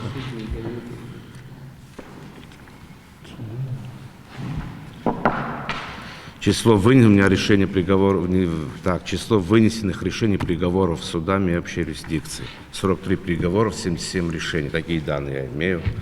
Раскрыто. Баграт, это же нужно для того, чтобы ты держал руку на пульсе единого организма, который называется Гудаутский район. А ты глава Гудаутского района. Это же не мне нужно. Зарегистрировано такое-то количество преступлений. Раскрыто сколько от количества зарегистрированных? Процент раскрываемости. Хоть тебе милиция напрямую и не подчиняется, а ты там руководитель района, они должны тебя информировать. Их работа крайне важна. Картину надо знать.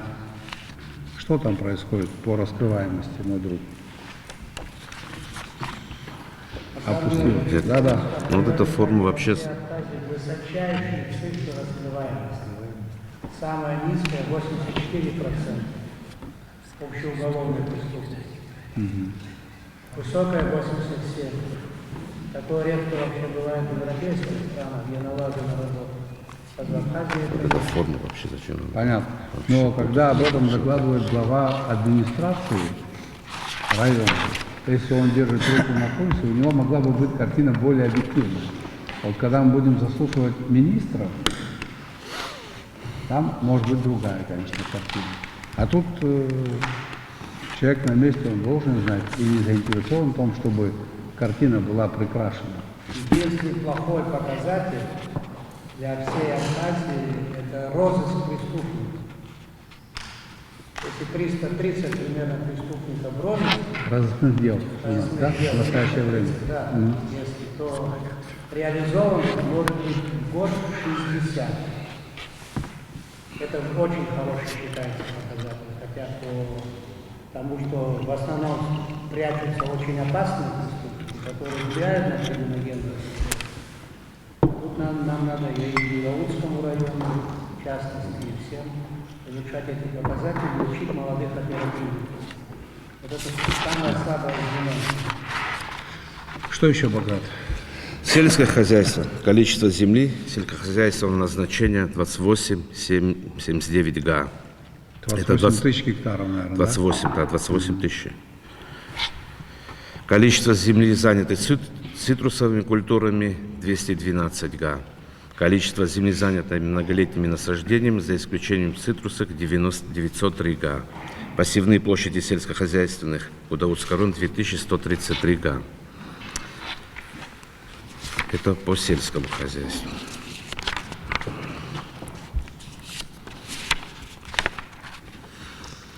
Инвестиционные проекты с указанием инвестиций, объемов, сроков реализации инвестиционного проекта.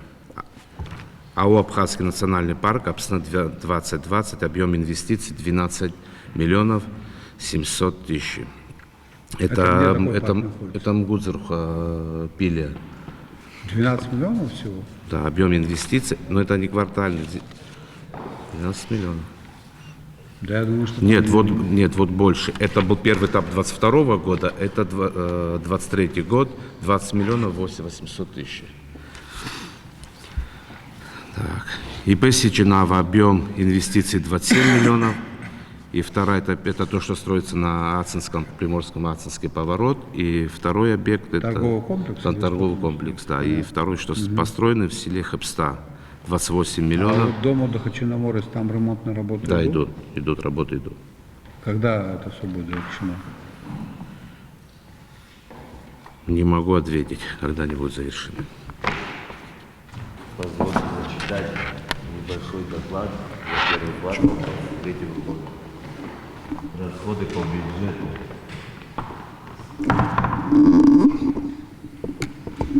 Расходы по бюджету составляют 4 миллиона 900 тысяч рублей. Расходы по спецсчету составляют 100 тысяч рублей. Так, дальше по электроэнергии. Собираемость за потребленную электроэнергию составляет за первый квартал 730 тысяч рублей. В процентном соотношении не могу сказать, нет данных.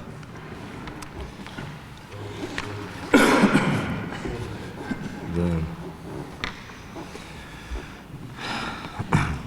Так, сотрудниками Пицунского отдела милиции было изъято 157 аппаратов.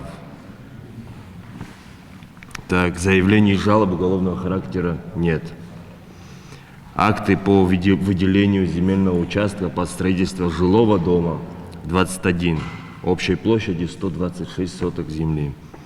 28 договоров аренды под выращиванием однолетних культур. В принципе, все. Хорошо, спасибо. Уважаемый Александр Георгиевич, уважаемые коллеги, численность населения на первый квартал 2023 года 38 детей дошкольного возраста 1484. В том числе 870 детей, охваченных в дошкольных образовательных учреждениях. Школьного возраста 5219 человек. Трудоспособного населения 22 977 человек. пенсионного возраста 9112 человек. Но у меня со статистикой, с пенсионными цифрами бьются. У меня 772, не бьются, вернее. 7772, а статистика дает 9112 человек. Число родившихся детей в Гагринском районе за первый квартал 19 человек. Данные неполные, так как статистические данные не имеют в России, которые выезжали, рожали там. Число умерших 50 человек. Число выписанных граждан 43 человека, прописанных 67 человек. Число зарегистрированных иностранных граждан 458 человек. Сельского населения 13 263 человека. Городского населения 25 529 человек. Рынок труда, что касается рынка труда, то, к сожалению, пока еще нет обновленных статистических данных по этому вопросу. Социальная сфера. Количество дошкольных учреждений 6. Детские сады ходят, дошкольные учреждения 870 детей. Количество школ 18. Количество учителей 553. Количество детей, которые ходят в школу, 5219 человек. Количество медицинских учреждений 11. Количество специалистов в сфере здравоохранения 67 врачей, 172. Средний медицинский персонал, 31 человек, младший медицинский персонал. Всего 270 человек специалистов. Криминальная обстановка в Гагринском районе. Число зарегистрированных преступлений 35, число нарушений правил дорожного движения 7, число вынесенных решений судом Гагринского района по уголовным делам 26, гражданским 53, по административным 105, санкции 22. Количество несовершеннолетних, находящихся в социальной опасности, положение 10 человек в районе. Какой раскрываемость преступлений, у меня тоже нет такой информации, в следующий раз будем иметь. По энергетике. Объем потребляемой электроэнергии составил 189 миллионов киловатт-часов за первый квартал. На 34 миллиона киловатт-часов меньше, чем за аналогичный период 2022 года. На 34 миллиона меньше. Начислено за потребляемую электроэнергию 164 миллиона 629 тысяч рублей. Оплачено 47 миллионов 959 тысяч рублей. От юридических лиц 35 миллионов 242 тысячи рублей. Сколько в прошлом году было оплачено? От физических лиц 12 миллионов рублей. Есть данные по прошлому году, сколько было оплачено? Нет. Нет? Общая задолженность составляет за первый квартал 2023 года, страшно назвать, 116 миллионов 669 тысяч рублей. Будем исправлять, конечно, эти цифры. Приватизация. Количество приватизированных объектов местной собственности за первый квартал 0. Поступление в местный бюджет района от приватизации объектов местной собственности 4 миллиона 986. Это старые задолженности 22-го, 21-го оплачивают люди. Юридические лица и индивидуальные предприниматели. Всего юридических лиц 1171. Новых в первом квартале 34. Индивидуальных предпринимателей 2754, новых в первом квартале 50 человек.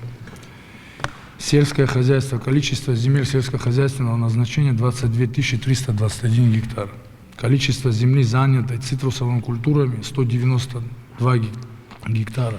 Количество земли, занятой многолетними насаждениями 455 гектаров. Пассивные площади сельскохозяйственных культур 409 га.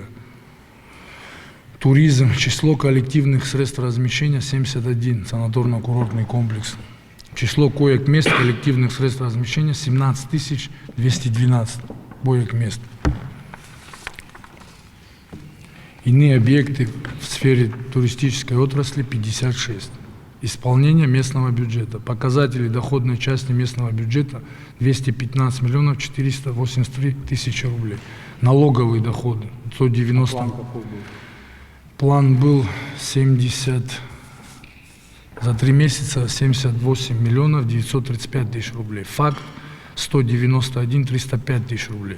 Перевыполнение за первый квартал 112 миллионов 370 тысяч рублей. В процентном соотношении это 242%, выполнение. 1000%. Земельный налог 24 миллиона 181 тысяча рублей. В 2022 году земельный налог за первый квартал был собран 14 миллионов 291 тысяча рублей. В 2023 году за первый квартал было собрано на 9 миллионов больше, чем в 2022 году. И налоговые поступления, которые в 2023 год за первый квартал больше собрано на 72 миллиона, чем в 2022 году.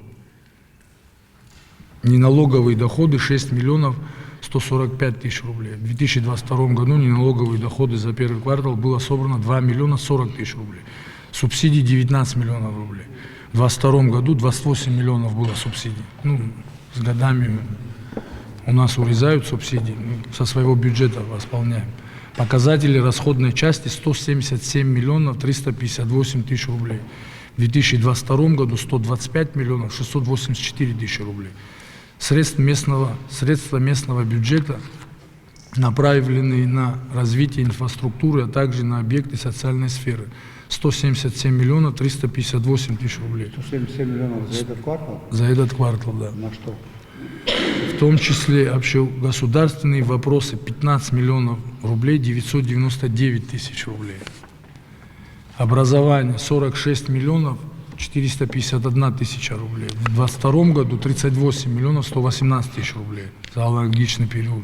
Здравоохранение 17 миллионов 384 тысячи рублей. Аналогичный период 2022 года 16 миллионов 684 тысячи рублей. Культура и искусство 6 миллионов 944 тысячи рублей. В 2022 году 4 миллиона 316 тысяч рублей.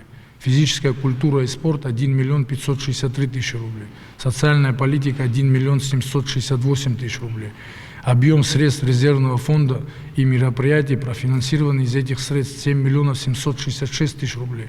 Материальная помощь населению 7 миллионов 466 тысяч рублей за первый квартал 2022 года. И Федерация футбола Абхазии финансовая помощь в 300 тысячах рублей. Национальная экономика 2 миллиона 772 тысячи рублей. Жилищно-коммунальное хозяйство 84 миллиона 472 тысячи рублей. А на что 84 миллиона? На хозяйство в районе. Определить какую-то технику? Технику мы в 2022 году взяли кредит в декабре месяце, чтобы успеть к летнему сезону, заказали на эти деньги спецтехнику, и на следующей неделе будем гасить кредит. Деньги ушли на погашение? Да, да. Нет, мы еще не оплатили. Мы с профицита сейчас будем оплачивать долг банка, кредит, то, что взяли. А что взяли? 4 единицы спецтехники, мусорной машины. Одну отправили в село Лохадзы, одну в поселок Цандрыб, село Олдза и город Гагра. И сейчас еще заказываем 4 машины таким же способом. А в прошлом году сколько единиц техники? В прошлом году 8 единиц техники. В общей сложности в районе новых машин 23 единицы техники мусорных машин. Плюс еще 2 вышки, да, за 2,5 года. И 2 трактора. Ремонт крыш БСШ номер 2, первый этап 5 миллионов рублей, общая смета 13,5 миллионов рублей. Устройство сквера имени Сергея Васильевича Багаевича, второй этап 7 миллионов рублей, общая смета 31 миллион рублей. Благоустройство пешеходных зон, там 3 этапа, 20 миллионов выделено. Идет по улице Ардземба сейчас продолжение со Старой Гагры в сторону города. Строительство спортзала БСШ, первый этап 9 миллионов рублей. С нуля новый спортзал, 27 миллионов рублей общая стоимость. Это без инвентаря. Инвентарь отдельно уже будем потом докупать. Ремонт здания СЭС, второй этап 3 миллиона 527 тысяч рублей. В первом этапе было выделено 6 миллионов рублей. Общая смета 19 миллионов 800 тысяч рублей. Разные работы по благоустройству 2 миллиона рублей. Приобретение трактора 6 миллионов рублей. Установка фонарных столбов в 2022 году было приобретено на 6 миллионов 300 тысяч. В этом году оплатили 1 миллион рублей за установку. А сколько столбов было приобретено? 43. По улице Абазга. Чугунные, красивые? Обычные столбы, да, как по центральной трассе, что стоят, только чуть поменьше. Строительные инженерные защиты, микрорайон, кемпинг 2 миллиона 910 тысяч рублей. Это... А там, где подмыло берег набережную, что там делается? Собираемся делать, я как понимаю, мы больше об этом не говорили, Александр Золотинскович. Где искра, энергетик, хаб. критическая ситуация. Я люблю это слово. Там, как не только волна моется сейчас, там были в свое время советское взорваны в 1966 году волнорез. Взорваны потому, что их установка когда-то была неправильной. И из-за них размывало берег дальше. Сейчас море мстит за то, что когда-то мы сделали. Для того, чтобы только это остановить, на сегодняшний день там надо уложить минимум 500 метропорт. Но это тоже не будет решением проблемы. Там надо привлекать гидрологов, и заключение принимать уже на будущее совершенно другие решения. Иначе этот процесс будет продолжаться и дальше.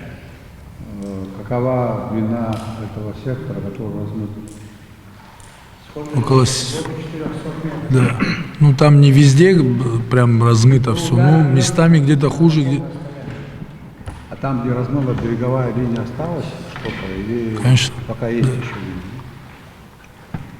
Срочно хотя бы какие-то первые превентивные меры сделать. Понятно. Думаю, по реке Псо, то, что вот когда мы с вами выезжали, то, что мы видели, там реально надо работы проводить. Российская сторона у себя все укрепила. Когда речка поднимается, она бьет в нашу сторону. Там 10 миллионами, 20 миллионами из бюджета мы не обойдемся, там сотни миллионов надо. И каждый раз по 2-3 километра, по 2-3 гектара земли уносит речка. Тоже надо будет как-то к этому серьезно нам отнести. Я не знаю, как, но с бюджета я это не смогу сделать своими силами. Я могу выделить... Это я имею в виду прямо вот от границы, где в Сальму поворот. И наверх, да. Там мы даже знаем предварительно, сколько денег надо сейчас. Только для того, чтобы остановить эти процессы, родители могли, не боясь детей отпускать в школу, вот где-то 47 миллионов сегодня. Это какой участок? Критическая ситуация. Длина какая это участок? Длина, где мы с вами были, школа, где, помните? Ну да, ну около 120 метров, где-то там 150 метров длина. То, что мы смотрели тогда. Ну, понятно. Юра Яшев, бетонный ограждение Наварца, Арахьяса. Еще какие вопросы есть у коллег? Бадра, есть вопросы? Значит, коллеги, что мы... Да, пожалуйста. Если позволите, да. Я коротко скажу, пользуясь случаем, что глава администрации. Все здесь там, о бюджетных показателях сказали. Самый высокий уровень Гагарский район у нас в лидерах находится. Это очень хорошо, там вообще очень-очень динамика хорошая, в геометрической прогрессии идет. Первый квартал более 40%. Город Сухум, Гудаута с учетом остатка тоже все достаточно прилично. Вот, я просто напомнить хочу о том, что текущий год начался, и мы все с вами помним прекрасно о том, что в текущем году должны произойти изменения по повышению заработной платы отдельным категориям работников, где доля абхазской стороны уже совсем иная. Вот, поэтому обратите внимание на то, чтобы расходы на эти цели, естественно, будут пропорционально ложиться на каждый район, там, где идет достаточно успешное исполнение. Конечно, такого района, как вот сейчас Ткварчальский, это не затронет, у него 37 миллионов рублей годовой бюджет собственный, там вообще об этом и говорить не стоит, но дело в том, что другие районы на это должны обратить внимание. 242 миллиона рублей – это только уровень повышения, значит, заработной платы. Ну, естественно, база у нас 2021 года стоит, и там тоже надо будет искать... 242 миллиона рублей, которые мы должны будем с нашего бюджета выделить. Да, на повышение. В этом году, правильно? Да. Я сразу могу предложить методы, которые могут провести оптимизацию этой суммы, в том числе по местным бюджетам. До сих пор еще сохраняется нестабильность в оптимизации штатной численности. Мы наблюдаем даже в отдельных случаях рост его. Вот если внимательно посмотреть в районах, то и деньги можно сэкономить, и порядок навести в этом смысле. Мы помним с вами, какие у нас есть результаты по этому направлению достаточно неоптимистичные. У нас обратно еще до конца не урегулирована штатная численность, люди трудятся, при этом все не так, как должно быть. Ну, наверное, и не будет, но хотя бы теперь уже понимать, что это ударит рублем по нам. И достаточно масштабно. В отношении Гулерыбского района хочу сказать, очень актуально противопаводковые работы и предупреждение угроз по чрезвычайным ситуациям. Аслан Георгиевич, я вот говорю для информации всех, президент страны подписал 4 решения общей бюджетной емкостью в 63 миллиона рублей на эти мероприятия. Теперь средства поэтапно в соответствии с заключенными контрактами будут доводиться на эти цели. В принципе, наверное, все такое. Актуальнейшая тема,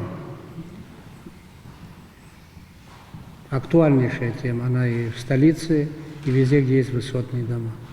Отдельной программы нет, тогда она была, и то, что это надо делать немедленно, это факт, но в бюджете таких средств нет. Вообще все, что касается жилищно-коммунального хозяйства, все очень сложно. На сегодняшний день те заявления, письма, поручения президента, просьбы депутатского корпуса, актива сел, я уже об этом говорил, не лишнее напомнить еще раз, эти бумаги весят примерно 4,5 миллиарда рублей, в том числе и замена лифтового хозяйства. 136 домов сгорело за 3 года. Лежат заявления, 138 заявлений только участников войны, инвалидов 1 и 2 групп на замену кровель частных жилых домов. И эти реальные просьбы, к сожалению, мы не можем поддержать. Я думаю, что если такими темпами мы пойдем, то от резервного фонда президента страны практически ничего не останется. Если вот там 67 миллионов, это начальные работы по Кодору, по Парнауту и по Малому Кодору. Это мы сейчас латаем дыры критических мест, потому что таяние снегов будет обильным. И, к сожалению, реально отреагировать на все. По лифтам в неделю приходит 6-7 заявлений каждого. Мы пока не можем ничего делать. Но это же деньги. Если Карачаровский завод, наверное, будет стоить примерно 2,5 миллиона, 2,700. Если лифты другого класса, еще дороже. Это еще установка, ну и так далее. Нет, к сожалению. Сейчас мы дали главную часть проблем озвучили. Но мы не обсуждаем вопросы, а где нам деньги взять. Все упирается в данном случае в деньги. Все вопросы, которые мы сегодня здесь обсуждаем, имеют исключительно проблему в виде отсутствия финансов. Так, да, Александр? Так, абсолютно так. Абсолютно Я еще правильно. раз хочу сказать, вы об этом знаете, что финансовая поддержка Российской Федерации в рамках взятых обязательств, она продолжает. Бюджет программы не стало больше 1 300 000 000. У нас финансовых проблем, я уже не говорю о коммунальной сфере, о состоянии водопроводов, канализации, лифтовое хозяйство. Мы тут коротко перечислили, как у нас обстоят дела с проблемами, связанными с возможными паводками. Это десятки миллиардов рублей. Мы с вами говорили неоднократно о том, что эти проблемы мы должны будем решать сами, здесь, внутри. Мы должны научиться зарабатывать деньги. Те активы, которыми мы располагаем, они должны нам приносить деньги. Когда мы говорим о той отчетности, которую вы сегодня представляете, когда глава района говорит о том, что у него 20 000 гектаров сельхозземель, и мы имеем картину, при которой обрабатывается 10-15% это как раз-таки тот самый потенциал, который нами не реализован. И мы без конца будем говорить об этом, если мы не предпримем экстраординарные меры по привлечению денег в нашу экономику. Локомотивом нашей экономики является туристическая сфера, сельское хозяйство, логистика, возможно, IT-технологии с учетом нашей географии и климата. И те вопросы, которые мы сегодня обсуждаем, могут быть решены только в рамках существенных вливаний денег в это направление. По-другому будем говорить о том, что ничего не изменится. Дорожная инфраструктура у нас нуждается в существенных вложениях. Железная дорога наша работает не в том режиме, не в том формате, как могла бы работать, потому что в нее надо вкладывать деньги. Портовое хозяйство наше необходимо развивать. Мы занимаемся нашим аэропортом. Очень все идет непросто. Очень все идет непросто, но это ключевые вопросы, решение которых для нас означает быть нам или не быть. Мы сами должны понять, что суверенитет, будущее – это возможности нашей экономики. Не будет у нас развиваться экономика, все остальное придет в упадок. Вопросы обороноспособности, о которых сейчас мы здесь не говорили, имеют непосредственное отношение к развитию наших экономических возможностей. Вот и все, вот что взаимосвязано. И каждый на своем уровне это должен понимать. И как целый единый механизм управления страной мы это должны понимать. Тут не надо бояться наших некоторых фобий, потому что часть из этих фобий носит, скажем так, характер, который не подтверждается. Время меняется, подходы меняются. Мы не являемся составной частью большого государства. Мы самостоятельное государство с вытекающими отсюда последствиями. Сами должны научиться зарабатывать деньги. Поэтому те предложения, которые нами предлагаются по развитию отраслей экономики, туристической отрасли и так далее, если мы их не реализуем, то грош нам всем цена. Этот год в этом смысле будет решающим.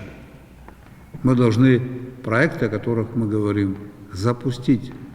Каждый из вас получит документ, расширенный, масштабный документ в части, касающейся развития туристической отрасли, в части, касающихся строительства отелей, апарт-отелей.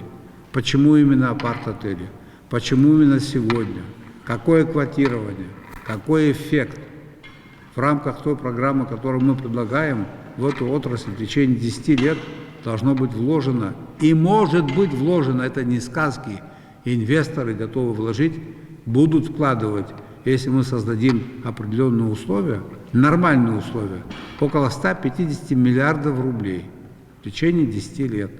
Или 1 300 000 000, который мы имеем в виде инвестпрограммы, или 15 миллиардов в год. Разница же большая, разница огромная. Не будут реализованы такие масштабные проекты, не будет решения проблем, которые здесь были озвучены. Это надо понять. Практика последних лет показывает о том, говорит о том, что мы должны сами твердо стать на ноги и использовать все возможности. Необходимо развивать банковскую систему, необходимо все наши активы включить в экономический оборот. Огромное количество у нас государственного имущества, по нашим меркам, приватизировано, и оно ничего не приносит. Все это стоит и разрушается дальше. Огромное количество, по нашим меркам, государственного имущества, муниципального имущества, которое сдается в аренду, тоже непонятно, какая отдача, потому что у нас нет выработанного подхода в плане определения арендных платежей. У нас его нет. Кому как, по каким ставкам отдавать. Это надо все сделать. Эти правила необходимо выработать и начать их внедрять в нашу повседневную практику. Это никто другой делать не будет, кроме нас. Это наша с вами епархия, это наша с вами ответственность. Это мы должны делать. Во что нам обошлась казарма для артиллерийской бригады? 16 миллионов рублей? 18. 18 миллионов рублей. Вот у меня такой простой пример. Здесь апарты 6 или 7 тысяч квадратных метров построены. Сколько? Вот здесь вот напротив Лиона. Ну сколько здесь квадратных метров? Беслан. Вот здесь вот, ну, напротив Лиона, что построили дом. Сколько тысяч квадратных метров? Ну, около 6 или 7 тысяч квадратных метров. Рядом с Нартом строить сколько? 9 тысяч квадратных метров. Да, итого 15 тысяч квадратных метров. Но если мы приняли бы закон об апартах и ввели бы специальный налог 2000 рублей с квадратного метра, мы в этом году только в виде этого специального налога с 2 зданий получили 30 миллионов рублей. Не говоря уже о повышающем коэффициенте на землю под апарт-отели. Так или не так? Вот вам 2 казармы для наших солдат. Это то, что мы упустили здесь. Не говоря о том, что мы упустили ряд других вещей, потому что практика, которая сложилась, она вот такая вот, неэффективная. А продвижение новой практики требует концентрации наших с вами усилий. Не будет по-другому никакого развития, если мы с вами все вместе, стоящие перед нами задачи, документы неизвестны какие, не решим. Это же мультипликатор строительства. Это мощнейший мультипликатор. Мощнейший мультипликатор. Нет такой отрасли, которая имеет такой мультипликативный эффект, как строительство. Так или не так? Это совершенно другая история, другие деньги. Это не сказки, это реальность, которая должна быть нами с вами воплощена. Я по итогам сегодняшнего совещания, проблемы они обозначены. Куда ни кинь, везде проблемы. На первом плане проблема энергетики, проблема собираемости. Да, есть такая проблема. Но не предпринимать шаги, которые мы предпринимаем по увеличению тарифов, тоже невозможно. Не ставить счетчики тоже невозможно. Были бы деньги, быстрее бы это сделали. И совершенно другая. Вот вам пример мультипликатора тоже. В одном месте вложил что-то, сделал и получил деньги. Только так. Поэтому, коллеги, я вас просил бы, Ченсух, долгий ящик не надо откладывать. В следующем отчете главы районов должны представить, как обстоят дела в целом в экономике, что у них там работает, какую продукцию они там выпускают, на какую сумму, промышленную, сельскохозяйственную, каков скрытый потенциал, который требуется для того, чтобы он был раскрыт. Сейчас мы едем в Кавказские минеральные воды. Так, да, Александр Золотинский, я туда еду, там форум экономический, правильно? Обычно выставочный форум. Но все это для чего делается? Для того, чтобы привлечь инвестиции. А у нас нет пакета инвестпроектов, которые мы могли бы предложить инвесторам. Вот мы разработали пакет. Вот, пожалуйста, уважаемый инвестор, вот расчеты, вот вам готовый бизнес, вы там вложитесь деньгами. У нас этого нет. А карта инвестиционная, инвестпроекты готовы у нас должны быть. Это наша с вами ответственность, это наш долг профессиональный, чтобы у нас это все было. И в отраслях, и в территориях. Планов развития территории и отраслей у нас готовых нет. В планах хотя бы на бумаге, чтобы мы это знали, что мы собираемся сделать. Всякая идея, которая впоследствии может быть реализована, она рождается здесь, в голове. Это первый этап. Потом она переносится на бумагу, и потом только в реальность. Вот эти первые 2 этапа хотя бы надо иметь в голове и на бумаге просчитанные. А так, что там? Говорить о том, что это надо купить, то надо купить, это надо сделать. Это знают все, что надо купить. Мало кто знает, где взять деньги на это. Вот это задача номер один. Кто бы что там ни считал и как бы ни воспринимал мою речь. Я не бизнесмен, но экономика определяет политику. И бизнесменов надо поддерживать.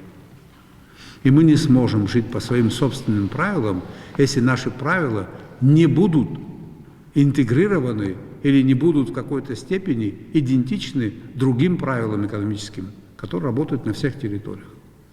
Это все утопия. Что мы можем пойти самостоятельным экономическим путем. Да, конечно, необходимо сделать так, чтобы наши интересы, ради наших интересов. Мы здесь об инвесторах говорим не потому, что мы заинтересованы или считаем, сколько денег зарабатывает инвестор. Нет, это не наше дело. Мы заинтересованы и считаем, сколько мы можем, государство, заработать, наше население. Если в туристическую отрасль в рамках нашего видения вложить 150 миллиардов рублей до 2035 года, мы будем иметь около 15 тысяч рабочих мест. У нас эта цифра 15 лет не меняется, 40 плюс-минус, 40 плюс-минус, так же, да? Официально зарегистрированных, но уже это, знаете как, это как-то даже неловко на эту тему говорить. Вот это 40 тысяч как сложилось, ничего не меняется по большому счету. Потому что, да, первый год был сложный. Первый год был сложный. Была пандемия. Второй год, третий. Мы же видим интерес к нам инвесторов. Конечно, если бы это было связано с тем, что там где-то деньги выбивать, но и негде и выбивать, никто не дает. С деньгами только инвестор может прийти. Интерес есть. Проявить интерес к Абхазии у инвесторов каким-то образом нам с вами удалось это сделать. И конъюнктура так легла сегодня.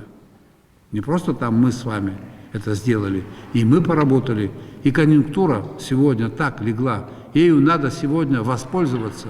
Кто занимался бизнесом в 90-х годах, помнит, первые деньги кто-то поднял на спирте «Рояль». Года 2 это работало. Потом спирт уже не актуальный. Потом появилась амаретто, потом появились сигареты. Вот момент сегодня есть интерес у инвесторов к Абхазии, к строительству этих отелей. Этим надо воспользоваться. Капитал свое место найдет в другой точке потом. У нас мы должны работать день за 3. Если это не сделаем мы, никто этого делать не будет. Никто это не сделает. И концовка будет очень неприятная. Наши люди будут жить плохо, не так, как могли бы жить. Упущенные возможности. Я бы не хотел, чтобы наша с вами работа подводилась словами, как работа упущенных возможностей. Это недопустимо. Опять-таки, еще раз. Такие разговоры нам нужны постоянно. Мы сверяем часы. Ченсух Эдуардович, работа глав администрации, Александр Золотинскович, совместная работа с ведущими министерствами, с Министерством экономики, где должны быть у нас выработаны программы развития отраслей, программы развития территорий. Вы же ездили, смотрели Татарстан, вы же видели, как там обстоят дела. Но неужели мы не можем сделать примерно то же самое? Вы же были в Башкирии, многие из вас, вы же это видели. Мы же часто бываем в Сочи, сопредельная территория, которая в 3 раза меньше нашей территории. По климатическим условиям, по экологическим условиям у нас ситуация лучше. А у нас состояние дел какое. Там вы, если глубоко изучите материалы развития экономики города Сочи, вы поймете удельный вес, роль туристической отрасли. Люди, которые в Сочи отдыхают, это 7 миллионов туристов в год. 7 миллионов туристов в год отдыхает в городе Сочи. В пике в Сочи находится в пиковые дни больше 1 миллиона гостей в день. Они в общепите потратили за год 96 миллиардов рублей. Только таксисты у них заработали за год 14 миллиардов рублей. В Сочи вводится в эксплуатацию каждый год 600 тысяч квадратных метров. А у нас сколько будет? 15 тысяч будет, 20 по году. Жилья? Не жилья, вообще. Нет, Вот вы понимаете, да? Плотность населения в Сочи 200 человек на квадратный метр. У нас 28. У нас же проживало 540 тысяч. Мы же не толкались. Места же всем хватало. А что я неоднократно говорил и сейчас говорю, у нас наконец-то появляется на первой линии между городом Сухум и грузинской границей третий отель. Один в Киндги, один в Тамыше, и сейчас будет в Ачмечире. 105 километров, 3 отеля. Очень круто же, правильно, да? Ну, вот это надо видеть. И с этим тяжело спать, вообще-то говоря. Я уже, когда думаю об этом, когда есть люди, которые могут это сделать, так надо разрешить это делать. Надо пойти по такому пути. Когда к тебе стучатся с идеями и с возможностями.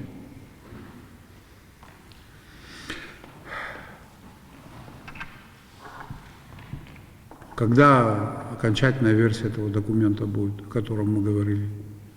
Сейчас будем вносить корректировки. Скорее всего, мы дополним еще отчеты, которые Всем главам, всем депутатам, всем министрам этот документ раздать, чтобы они четко понимали, где Гриша. Вот программа развития города Гагра. Институт урбанистики разрабатывал по заказу правительства Абхазии. Только в городе Гагра до 2035 года, с 18 по 35 год, в течение 15 лет, в соответствии с этой программой, должно было быть построено 1 миллион 490 квадратных метров. Из них 600 тысяч должно было быть апарт-отелей. Только в городе Гагра. Только в одном городе. Это же никого не смущало. Но там часть планировалась, значит, дело не было сделано. Но такие вот проработки были. А мы, значит, исходим из того, что пусть будет 1,5 миллиона по всей Абхазии. Не в одном городе Гагра. А это же, если исходить из плотности застройки, например, в гектар 20 тысяч квадратных метров, 1,5 миллиона, чтобы построить, нужно около 80 гектаров всего. Так или не так? Это на 18 гектарах в Агудзере, 18 гектаров, можно плотненько, не плотно, а очень красиво, гармонично с природой посадить 200 тысяч квадратных метров, и никто не заметит. Выше этих эвкалиптов эти здания не будут. 8, 9, 10 этажей. Если даже будут, ничего страшного. Я каждому из вас, по-моему, разослал фотографию, вечернюю фотографию города Батум. Я лично этим занимался. Видели же, да? Мы даже Батуму уже уступать стали. Никогда такого не было, чтобы Сухум уступал Батуму. Мы умудрились это сделать. Так или не так? Или я что-то перепутал? Я тоже думаю, что я ничего не перепутал. Вот посмотрите.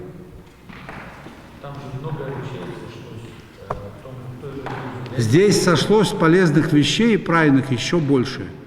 Барьер надо отсюда вытащить, и отсюда, который здесь заложен, его надо убрать, и все, больше ничего не надо делать. К нам стучатся люди, говорят, можно мы это сделаем? Понимаете?